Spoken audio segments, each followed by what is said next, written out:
Welcome back to the podcast for episode 2 of season 4.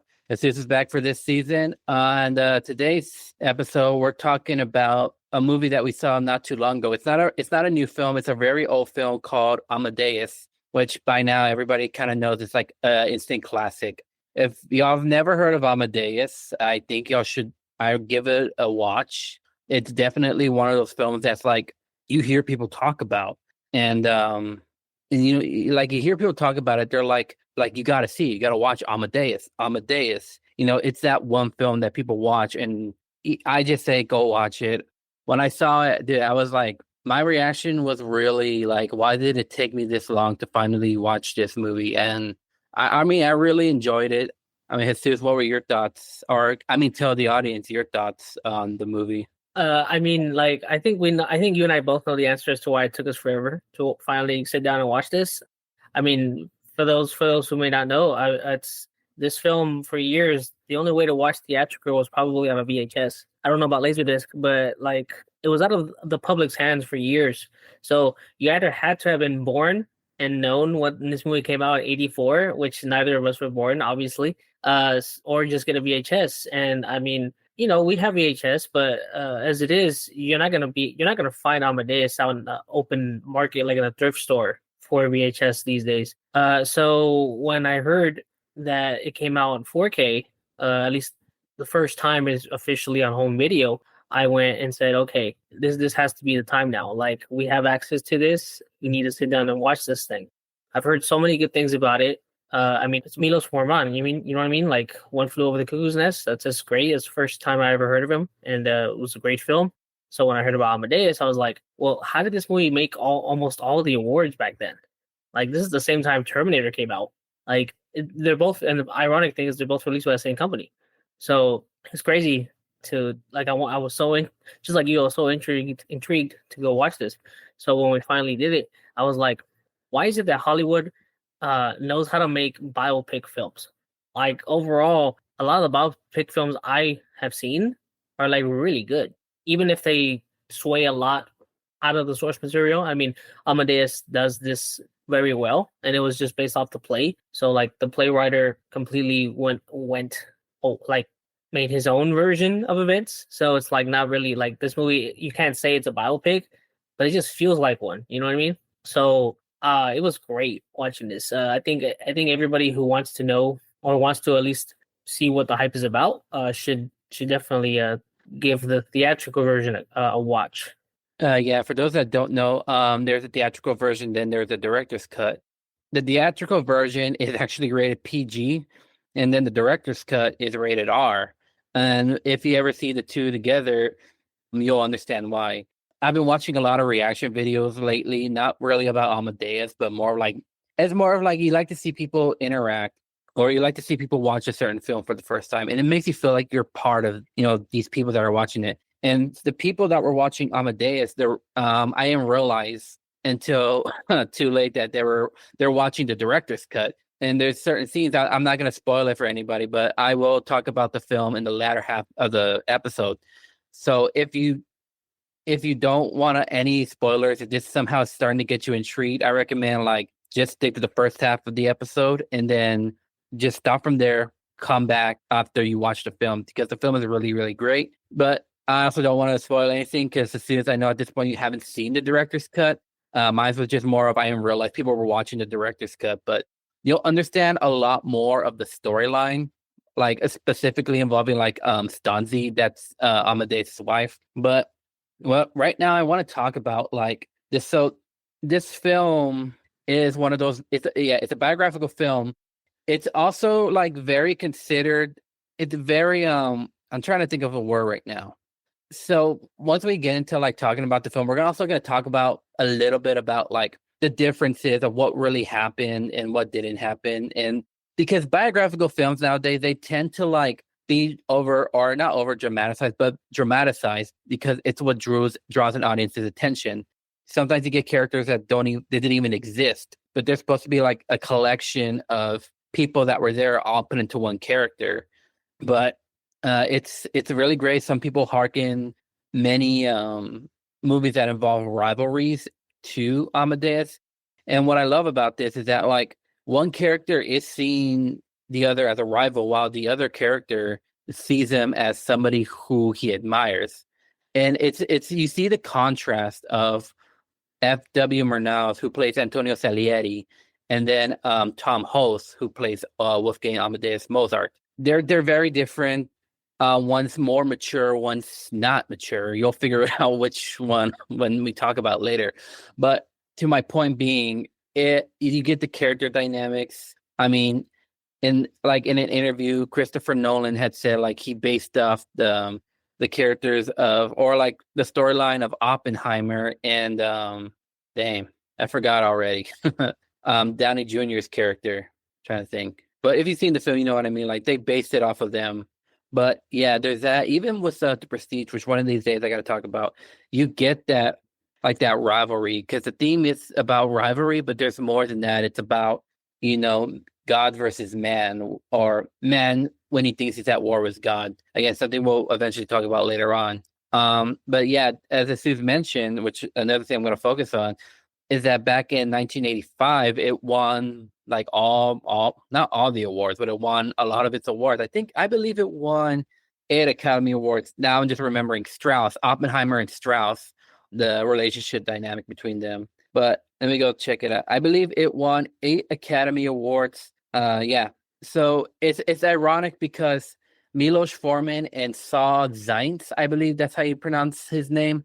Saw Zaentz is the producer of Amadeus, and Milos Forman, as we said, is the director. Milos Forman and Saw Zaentz worked on another film together, which they've won Oscars for in the past, which was, as Aziz mentioned earlier, One Flew Over the Cuckoo's Nest, which I got to give a watch because, you know, it's also One Flew Over the Cuckoo's Nest is also that one film that people talk about, and you just got to watch it, especially because, you know, you got the famous Nurse Ratched, which is a famous character in there. Believe it or not, Brad Dourif, who played, you know, Chucky in the Child's Play movies, was nominated for Best Supporting Actor for One Flew Over the Cuckoo's Nest. And it's funny because Michael Douglas won, the actor Michael Douglas won his Oscar for producing One Flew Over the Cuckoo's Nest with Saw Zaentz. So I think it's funny how like Saw Zaentz and Milos Forman worked together for One Flew Over the Cuckoo's Nest, and about 9 or 10 years later, they come back with another film that they did that was nominated for Best Picture and Best Director, and won both. Again, same thing. It's interesting.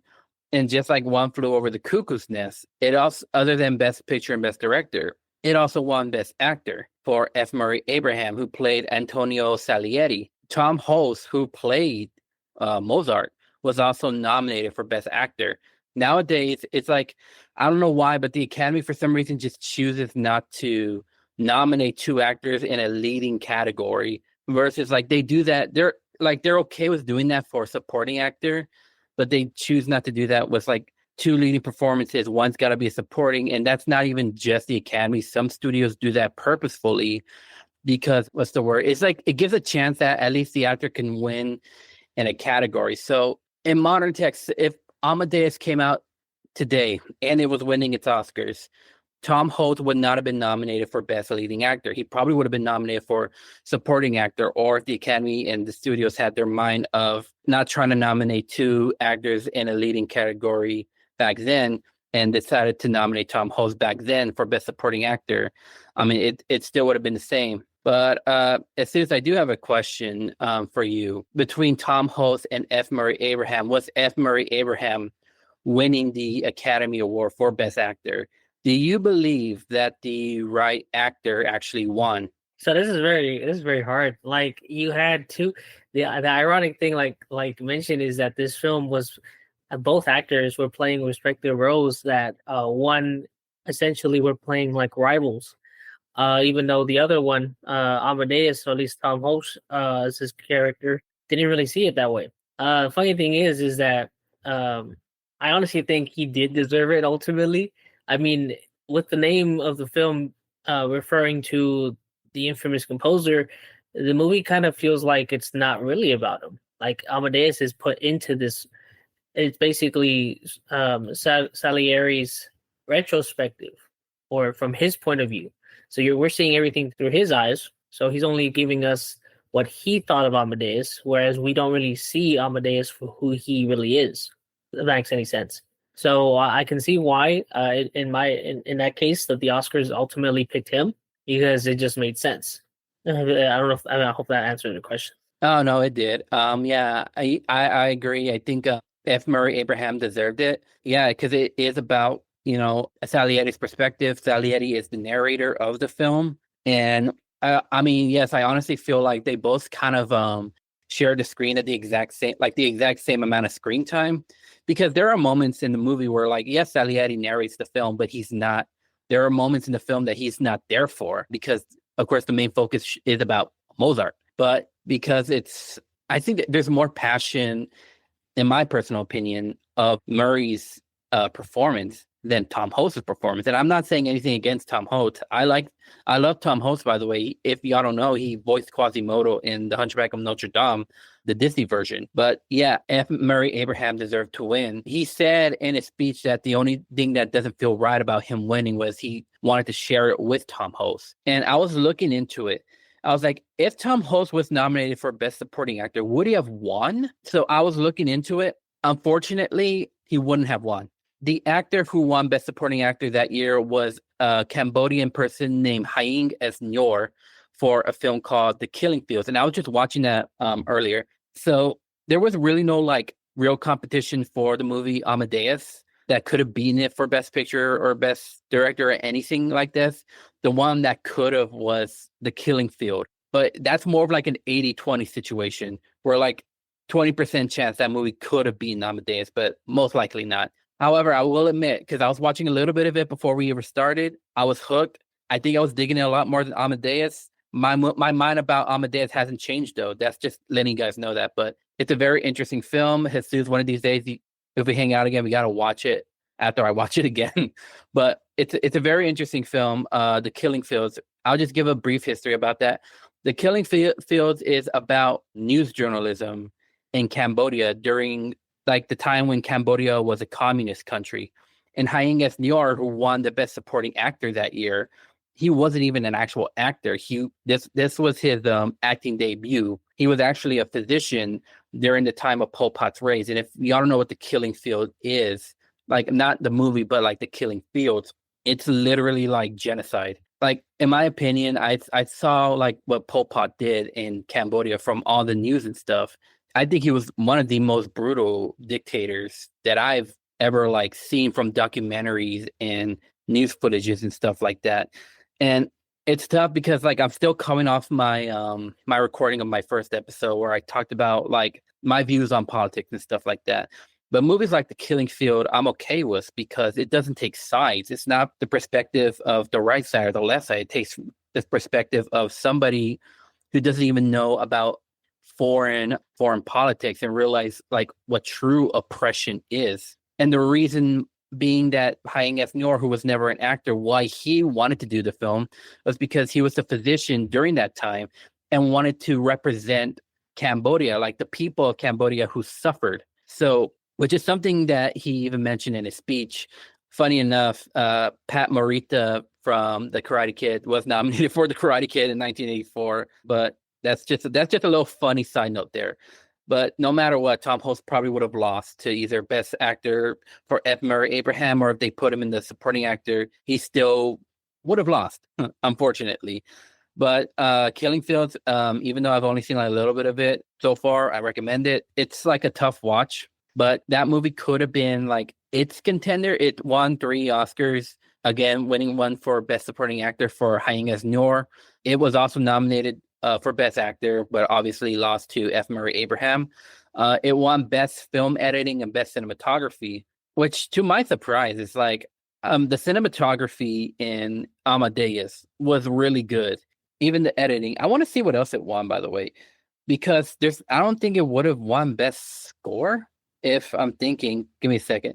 Okay, so obviously Best Picture, Director, Actor. Best, they call it best screenplay based on a material from another medium. That's just their way of saying best adapted screenplay was Peter Schaefer. Peter Schaefer, I believe, was the original book writer. Yeah, he wrote the book based off the play and then used that as the screenplay. It won best art direction. I mean, come on, the way that they had to set up, old Austria in the 1800, not 1800s, 1700s, best costume design, best makeup, and best sound. Okay, best sound deserved. And you know why? Because it's been almost way over 200 years, almost 300 years since Mozart had died. And people still play his music. Like, that's interesting. And the way his music correlates with the themes of, well, like, what's going on in the movie, it's like you feel something. What these characters are doing. I don't know if you have anything about that. No, I mean it's pretty obvious. Like I wanted to add something with the art direction. So you have to give credit to the city where it was shot because I think to this day you can still go over there. I think it's Prague. If you go to Prague, that place still looks like it was built in the 1700s. I mean I don't think they've changed it. It still remains the same. Another awesome thing about it is how, like you said, it's been almost 300 years, and at that point, it was close to being about 200 years when the film was being made. It's amazing that the theater that they used for all of Amadeus's operas in that film is the exact same theater that the real Mozart did his operas. So it's just wild. Like theater is still standing to this day. It's amazing. I mean, with sound, it's just another thing. It adds on to it. It's like, how could you even label it as best soundtrack? It's as up there as it is with Beethoven. Like it's iconic. People listen to it to this day after 300 years from its initial conception. So I mean, yeah, it deserves all those marks. Yeah, it's a very interesting film. It's a really great film. Again, I wish we would have seen it earlier, or if my family had a VHS copy of it. But I will always say better late than never. But I mean, I'm not even 30 yet. I still have enough of my youth to actually watch this. But it's great. It's a great movie. I again recommend it. Watch theatrical cut first, and then watch a director's cut because I mean you'll have the same feelings, but you'll understand a lot more if you watch the director's cut. But it was great. The acting was phenomenal. The only thing I wish is if I can get her name real quick. The actress who played Stanzi, Elizabeth Barrage. The only thing is that she did not get a Best Supporting Actress nomination. I understand she might have been a little bit underutilized in the movie, but I mean, if they had done the director's cut, I mean, again, I don't want to spoil anything for you, but in my personal opinion, I think she should have been nominated. Like she was there. She literally supported Mozart. You get what I mean? Like she supported Mozart through the tough times, through the addictions. I mean, what are your thoughts, sisters, before we actually move on? Okay, so what I'm trying to say is his wife was a very like in real life. Mozart's wife was a very significant contribution to his work, just keeping him on track, keeping him accountable. I mean, I guess you can see a little bit of that in the movie, but I don't think they really showed it as much as what we could have seen. I don't think they really focused too much on their relationship as opposed to just trying to using their relationship to get the plot across. To get from he was at the highest of luxury to his own spoils in his alcoholistic desires to prevent him from finishing what could have been his magnum opus, as they say. I mean, yeah, she wasn't written much, but I mean, who knows what it could have been. But yeah, it's a classic. They'll give, as I keep saying, recommend it. And if I ever like finish watching The Killing Fields, I'll definitely want to talk about that because so far I want to because it's interesting, stuff like that. Like if you ever go back to movies like Schindler's List or The Last King of Scotland, when you're talking about somebody experiencing like what life is under a dictatorship, especially in a country you're not familiar with, like you're a foreigner there. It's interesting, but you know what? It's a great film. Tom Hulce. I don't know if he acts anymore. He said he can be on and again, off again. F. Murray Abraham, sometimes he does. It just depends on like what the project is. Like I don't remember the last like film I've seen him in. I feel like it had to be like a Wes Anderson kind of film because I remember the last thing or maybe the first movie I've ever seen with F. Murray Abraham was a movie called The Grand Budapest Hotel, which is a really great movie if you haven't seen it. But yeah, we're going to take a little break real quick, and then we're going to talk about the movie. And like I said, if you're interested and you haven't seen the movie yet, you could just stop from here, watch the movie, then you could come back and just hear, because we're not just explaining the plot. I know I haven't done that in such a long time, but I feel like there's a lot I want to break down, especially like what's the word? Like what probably happened, because there's not a lot of eyewitness information. This took place in the 1700s, but I'll explain more when we come back from break. All right, we're on break.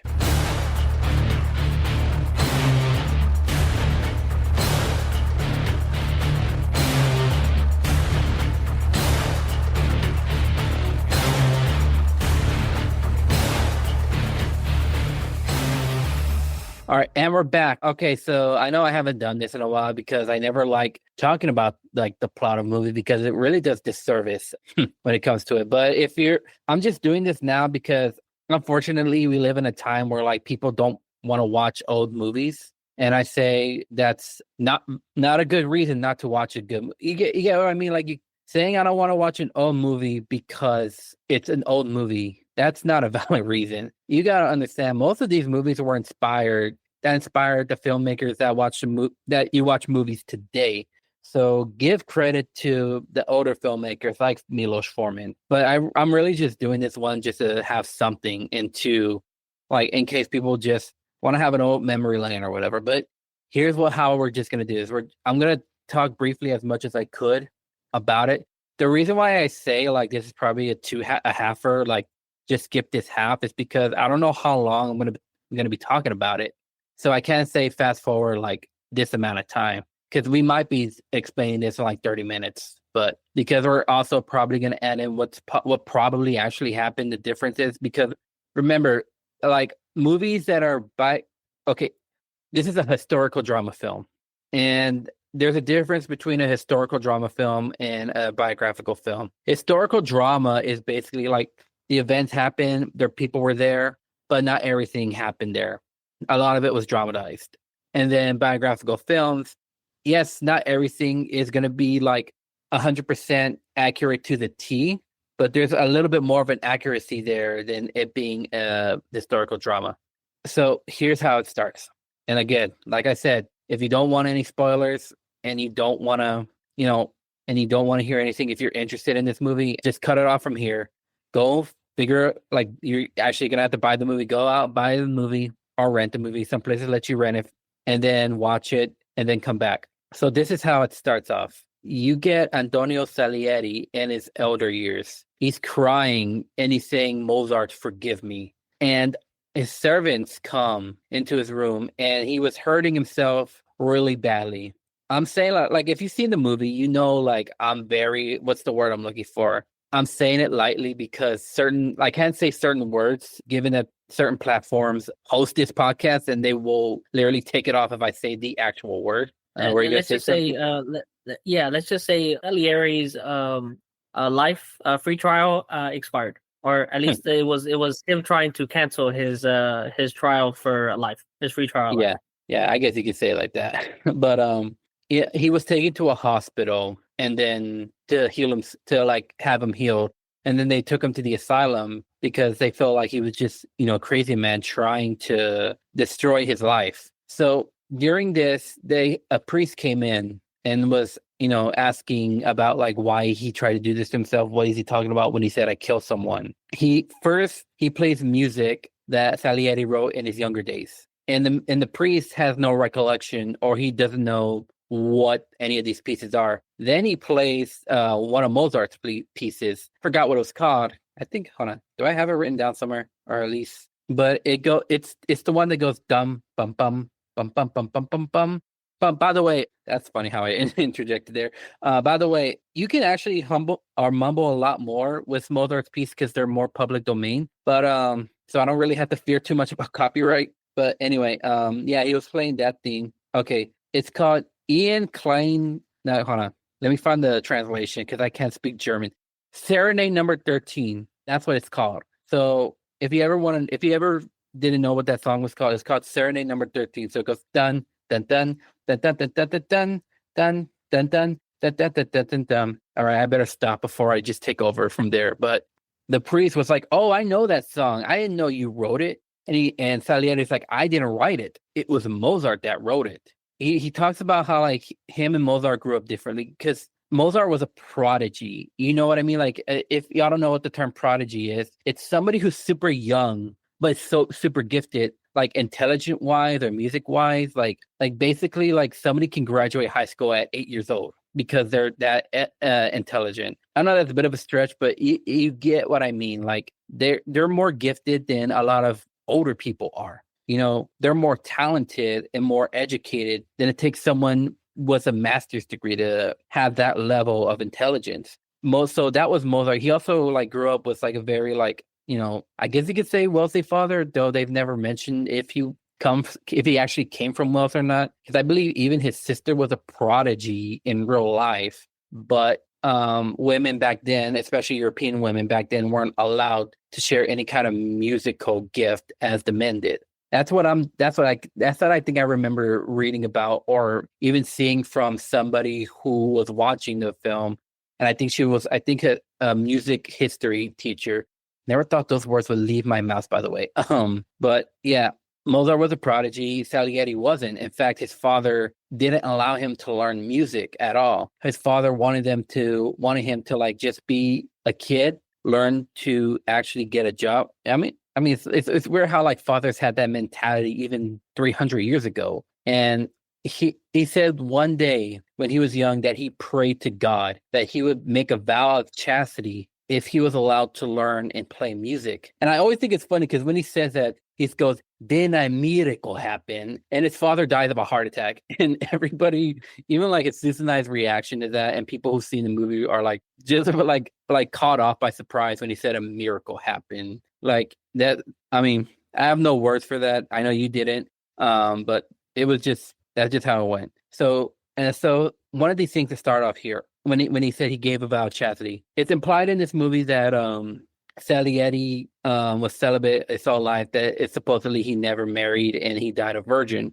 That's actually not true. Salieri did get married and he had, I believe, 8 children. But again, it's just dramatization. It's like, I get why they also did another thing they did this was it fits the theme of this movie about like your willingness to like be better. So like you don't have time for love and stuff. But yeah, that's why they kind of like changed the history a little bit. But Salieri did have a wife and 8 kids. That's what I found out. All right. But to move forward onto this, when he grew up, Salieri became one of the, I guess you could say like a head composer head composer. I remember it now. He became head composer for an opera house in Austria. And it's usually run by the Emperor of Austria. And Salieri was the music teacher for the Emperor of Austria. And the Emperor of Austria is not musically gifted. So no matter how many times Salieri tries to teach him, he can never really get anything right. That's why like in the line he says he never really had an ear for music. And at that point, people kind of already knew like this young kid Mozart. You know what I mean? Salieri was a composer, like he was a music person, but it's like let's put it in modern terms. It's like imagine like somebody who the community knows, like specific community, like people of Texas or San Antonio, or maybe like people in Nashville, or like what people what the states listen to. Like if the people of this state listens to a certain singer, you can't really outmatch them to a modern singer. Like if Taylor Swift came to Texas, then that's literally gonna outshadow or overshadow this person who's like only known by the state. I know that's a weird thing, and I don't like putting Taylor Swift in my podcast at all. So, but to my point, people know Salieri, but majority of the people know more of Mozart is what I'm trying to get. And he went to this banquet. I believe that was hosted by the Archbishop. I don't remember. I think he was the Archbishop, and that. I'm trying to remember. It's like I always kind of like overglaze this part, but he goes and he knows that Mozart is there. To Salieri's surprise, that Mozart is a man-child, pretty much is what I'm going to say. He's a grown man-child. He just fools around. He's very immature, but he's still musically gifted. That's the thing that kind of like ticks Salieri off a bit, because he's like, this is the gifted musician people are talking about. And you got to remember, back then, there was no social media or news coverage or any technology whatsoever. Everything was by word of mouth. You know what I mean? Like how much of, what's the word? It's like how much people hear about somebody, they got to travel and be like, there's this new person you got to hear, you know, especially there was no television. So word of mouth, like face-to-face contact is how people knew each other. And from what you've heard about Mozart versus him like seeing who Mozart really is, it kind of threw him off a bit. But anyway, they're writing this new opera, and they wanted Mozart to be like the composer for it. So when the emperor asked for Mozart to make an appearance, first things first, Salieri wrote a music as because the emperor wanted like a music intro for Mozart, and the emperor was like, "Can I play the song?" And obviously, the emperor butchers that song big time, but Mozart still makes his appearance, and they're like, "We want you to compose this piece. We want to know, first of all, do you want this to be sung in Italian or German?" He said, "Oh, I want it German because I already have the story in mind." And then people were thrown off that it takes place in part of it takes place in a harem. If y'all want to know what that is, how Salieri put it, a brothel. That's pretty much what it is. Because I don't think I'm allowed to say whorehouse on this thing, even though I just said whorehouse right now. But that's what he said, and it just throws people off. Again, he's a very immature person, and throughout this movie, you will hear him laugh. And give me a second. That laugh, I think it goes like something like that, and it gets annoying so much. But I think that's why we like Tom Hanks' portrayal as Mozart. It's because of that laugh. And then later on, you just realize how good of a portrayal it actually becomes. But to the point, they get everything ready. Mozart eventually marries his love, which is her name is Constanze, but she's called Stanzi throughout the entire movie. And yeah, like pretty much she is Mozart's wife, like not in real life, but like that was Mozart's wife's real name is Stanzi. But the thing is that I know some people might be surprised with what I'm about to say. Mozart, yes, is famous now. And he was famous then, and his work is appreciated now. Here's the thing. Back then, Mozart wasn't getting paid much by the opera houses or the places that he performed at. He was actually like in debt. Like he was poor and broke. He never really accepted money from his father. He mainly just relied more on his music, paying him rather than like having to teach music, or like getting a job. It's like he puts too much time to writing his music, which I get, but that's actually something I didn't even know about, which makes sense of something I'm probably going to mention afterwards about this. But I mean, Aziz, were you familiar with like Mozart actually not being like of wealth?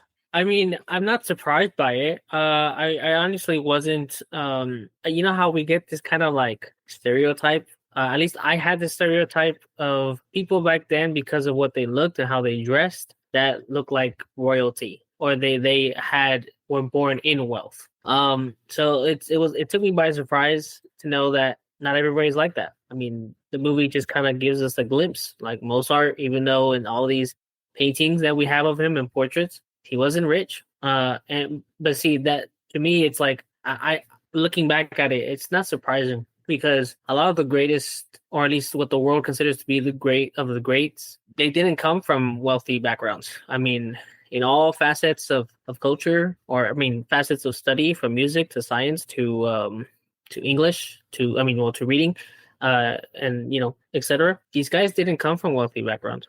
They had to earn their way to be considered what they are. And just like how in the movie, I mean, Mozart kept saying, my music is gonna make me someday. Like I'm gonna be known. The world is not ready for it, So it makes sense. I mean, it's not surprising to know that this guy to be remembered years and like millennia later, he started from nothing, or chose to start from nothing because he wanted to do his own thing. Yeah. Yeah. So it's like, modern days, like people are like, I want to be a rock star and I think I can make music and not get a job. But I mean, I guess it's always that mentality, because even Mozart's father doesn't like, yes, Mozart's father realized his like musical gifts, but he also says like, this isn't something you should just always rely on. Their relationship, like their father-son relationship, isn't really the best, and even like Stanzi doesn't like Mozart's father.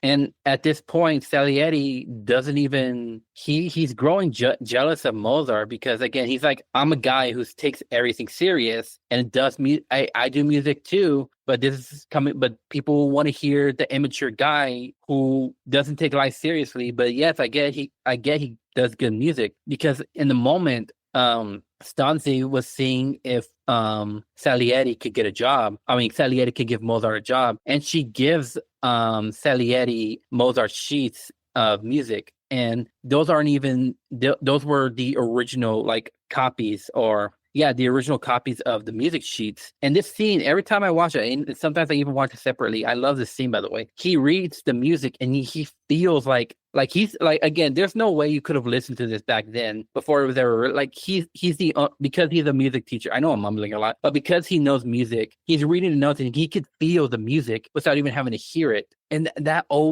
drew me a lot more. I mean, like he drops it and she's like, is it bad? And or is it not good? And he's like, it's magnificent. And that's at that moment, Salieri's like, I wouldn't say he denounced his belief in God, but I think he said he more of ended his relationship with God, unless that also stands for you're denouncing your beliefs. But I'm not a theologian, so I can't really prove that. But he felt like, here's the thing, he felt like he was more. I'm sorry, I don't mean to interject, but like, again, this is based off a book, and the book, I mean, goes way over dramatizes lots of the events, and some of these events may not even be real, right? So even if this was done to, again, create tension with the audience, to feel sympathy for him, for the fact that he couldn't believe that God essentially did not fulfill his wish, that he wanted to be known, and he gave it to somebody else that he thought was a goofball, you know? So who knows? Maybe he did do what a theologian may claim as denouncing God. But I mean, we don't really have much history, or maybe not even know if he actually did that. You know what I mean? Yeah. And it was just done for the film. Yeah, but like either way, he felt like, it's interesting because when we were watching the movie, I sensed like he was more at war with God than he was with Mozart, but he still wanted to check like how Mozart is. So he followed Mozart to a costume party that he brought his pregnant wife, actually at the time, Stanzi, and his father. And his father obviously disapproves of like just the way he's living. Like knowing like his father knows that he's in debt, and he knows that like he's just, and I mentioned earlier, like he's just relying on music and stuff. His father is saying like, you got to come home with me, because you have no life here. I think his father's from Schaumburg, which is in Austria. He says you have no life here in Vienna. I believe that's where he's at. But Mozart's just Mozart. He's acting like a kid. But the moment that really draws Salieri to the edge, it's again something. It's another thing that I like in this movie, where it's like he's asking the audience like, what should I play on this little piano? And they're naming people like other composers like Chopin or whoever was alive around that time or before Mozart. And he's like, no, I don't like them. No, that's too easy. No, like their music doesn't suit me or whatever. And Salieri incognito says, play Salieri. And Mozart's like, oh, that is a challenge right there. But then like he does play a Salieri piece, but he plays it mockingly. And again, it's not like Mozart trying to be mean. Plus he doesn't know that was Salieri, like, asking him to play his own music. But like seeing all of this, like it just like Salieri was like, okay, I gotta do something to ruin this guy's career. And now I'm thinking of that meme from like 10 years ago. I don't know why, but anyway, he hires a maid to be a spy for Mozart, and she mentions that, and like one day that Constance and Mozart, they just leave the house, so the maid brings Salieri in, and Salieri sees that he's working on an opera from a play called Figaro. I think it might be that Figaro song, but when he found out that this is the play that Mozart, or this is the opera Mozart's trying to work on, he snitched to the emperor and to the rest of the I guess you can say board of governors of the opera house, because this was a play. This was based off a play that was about classism and stuff like that, something that the Emperor of Austria banned from ever having to be performed. And Mozart, knowing he's been snitched on, but he doesn't know who snitched on him, he says like, this is going to be different. I hate politics. And when I heard him say, I hate politics, bro, I felt like not Elijah Woods. What is it? Shia LaBeouf in that meme where like he's the only audience member coming out of his seat and just clapping. Because for once, I got to hear a character say something like that. Like I said, I'm coming off my first first episode, and like I said, I explained my political views and all that. I like, again, movies don't have to be political, even though like I think a year ago we did our political horror film. Those movies that we talked about were never preachy. You get what I mean? Like we get like what was the cultural references in those horror films. But were you gonna say something? No, I was just telling you, like, movies were just back then were just movies. Yeah. But anyway, Mozart pleaded and said, like, look, you're gonna enjoy this. It's gonna be different. And I'm not gonna put too much like story into it, because the reason why I'm not saying everything is I still want people to actually watch the film, because there's a lot more to it. But he was actually performing his opera, and then everybody, Salieri and the rest of the board of governors, this is what I'm just referencing, is because I don't remember what they're actually called in the opera house, but they noticed that the emperor yawned, and there's always like these references saying like if you yawn once, you only get like a limited show times, and if he yawns like multiple times, then it cancels after the first night. But after one of the shows, Mozart gets information that his father died in Schaumburg. And then obviously Mozart wrote an opera based on that. I keep saying musical, but well, I mean, operas were musical back then. But anyway, he wrote a musical, obviously, like dealing with like, I guess you could say like, I don't want to say oppression from the father, but I can't think of a word right now. It's, I guess, pressure from the father of wanting like what Mozart wanted in him, what Amadeus, his father, wanted him to do in life and stuff like that. But Salieri noticed like when Mozart was composing his opera, he realized that he's being haunted by like the ghost or like the voices of his father, not literally, but like in his mind, like in his spirit. And he took this as an opportunity to say, oh, I know what to do. What he was going to do was he's going to have him compose music and just have him just constantly stay on that. And to the point where Salieri was going to end Mozart's life, and at his funeral compose it as if it was his own, as if like he's getting back at God for this. And what he does is, to actually like convince him and to scare him, he wears like this mask that his father wore at a party, and as if it's like the spirit of his father, and he's telling him, I want you to compose this. This is a piece called Requiem or Requiem Mass. It's actually performed, but it's also infamously known for never being completed, by the way, because Mozart died before it could ever be completed, or at least like his death is an attribute of the reason why it's never been completed. So whatever that's been written is what it's just being used. But Salieri incognito does what he does, which is like have him write this piece, keep adding more or keep wanting more, and paying Mozart more. And so Mozart literally spends night and day getting drunk and high. I won't even say high. They say he was on drugs at certain points, but he spends so much time on this piece, on this score, that it's just like you see Salieri like his like. Here's the thing: Salieri kind of pisses you off in this film. Like he's not very much of a nice guy. But in all honesty, even Mozart's not much of a saint either. Like he's very prideful and ignorant and stuff like that. So it shows you like, yes, Salieri, I mean, he's not much of a nice guy, but that also means like Mozart wasn't a saint either, even though he was clowning around. You get what I mean? Like the theme is basically saying like I feel like, and we could always interpret film differently, that like just because somebody looks like they're not a nice guy, you yourself who are judging, you're not a saint either. That's something that I've always interpreted. But another thing is that like Mozart is also writing an opera for a friend of his, and it just comes to the point where like the maid that Salieri hired was so scared of how Mozart's become, she quits. Constance leaves Mozart and takes their son with him or with her. So the night that he finished the opera and he was performing the opera, he passed out, and Salieri sees like how exhausted he was. So he has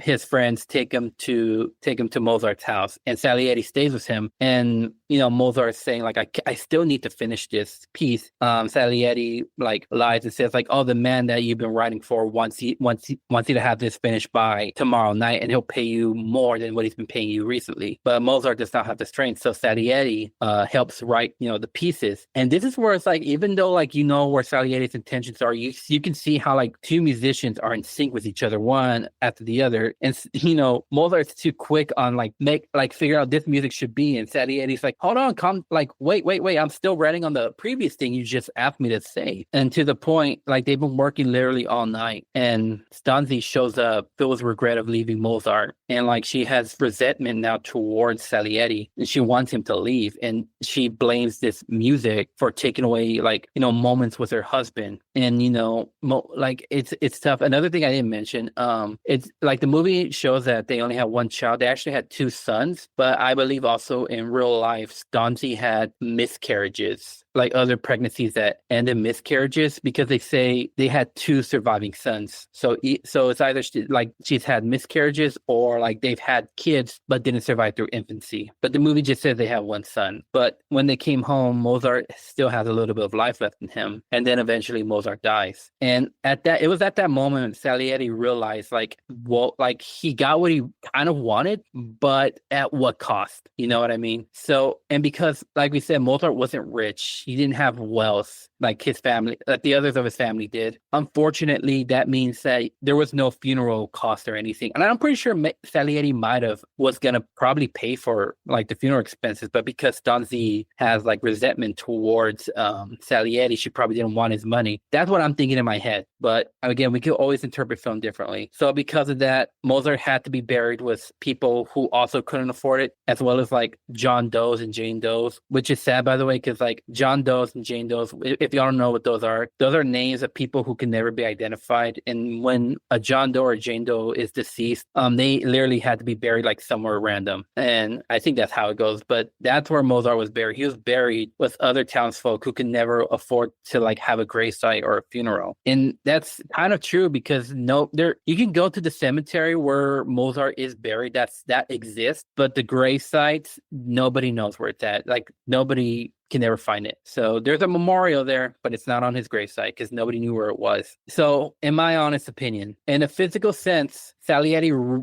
didn't really kill Mozart. He really overworked him to death, but not like murder. But in a spiritual context, he did kill Mozart because he wanted Mozart dead, and because of all his plans and his hatred towards Mozart. Okay, you know what, never mind. Yeah, he killed Mozart. I mean, in both sense, I think you can agree in both senses. In the physical sense, mainly in the spiritual sense, he did kill Mozart, unless you have a different thought, Jesus. I mean, you pretty much headed out the same stuff that I was going to mention.